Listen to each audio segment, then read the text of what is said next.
Eu sou Henry Segerman e este é o poliedro π sobre 4. Esta impressão 3D foi projetada por Matthias Görner, com base numa construção do Siedler. Então é um poliedro. É feito de faces planas, que se encontram em linhas retas, mas é uma forma bastante complicada. Então por que alguém inventaria isso? E para que isso serve?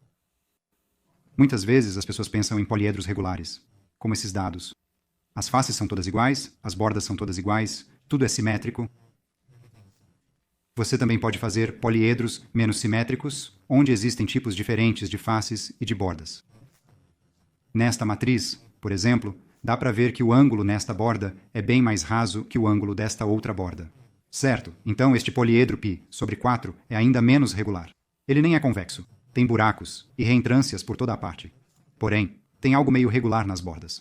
Os ângulos entre as faces em cada borda são, bem, aqui está um esquadro. Chegamos a 90 graus aqui, 90 graus aqui, 90 graus, porém côncavos aqui. Mesmo que existam todas essas formas estranhas em todos os lugares, os ângulos são todos de 90 graus, exceto por esta extremidade aqui, que tem um ângulo de 45 graus. E acontece que, para fazer um poliedro que tem 90 graus em todos os lugares, além de uma extremidade, você tem que fazer algo tão complicado quanto isso. Vale a pena imaginar o que você pode fazer para tentar fazer um poliedro mais simples. Duas extremidades com ângulos de 45 graus é fácil. Basta fazer um prisma de um triângulo 45-45-90. Em seguida, você poderia tentar remover um desses ângulos de 45 graus, sem introduzir novas extremidades que não tivessem 90 graus, mas não é tão óbvio como fazer isso. Mas é isso que Siedler faz neste artigo de 1965.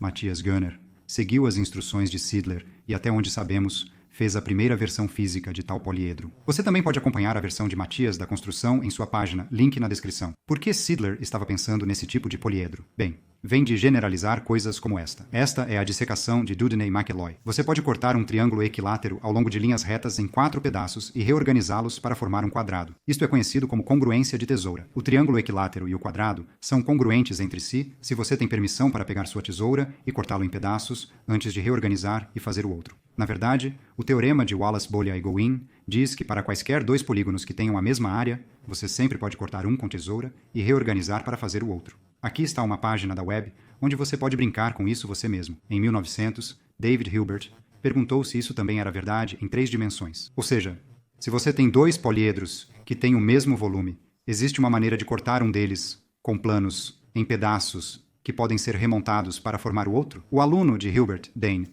provou que volume não é suficiente. Então, por exemplo, não existe jeito de cortar um cubo em pedaços e remontar esses pedaços para fazer um tetraedro regular que tenha o mesmo volume. Dane demonstrou isso introduzindo o que é hoje conhecido como o invariante dinamarquês. Assim, o volume de um poliedro não muda quando você corta e remonta, e o invariante dinamarquês é outra coisa que não muda quando você faz o mesmo processo. Então, para mostrar que não há como fazer um tetraedro a partir de um cubo, ou vice-versa, tudo o que você precisa fazer é mostrar que eles têm invariantes dinamarqueses diferentes. O que eles têm?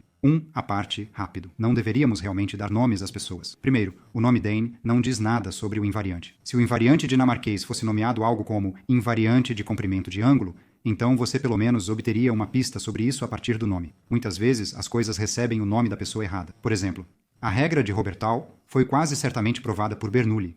O conjunto de Mandelbrot foi estudado pela primeira vez por Brooks e Mattelski. E o triângulo de Pascal foi estudado pelo matemático indiano Pingala quase 200 anos atrás.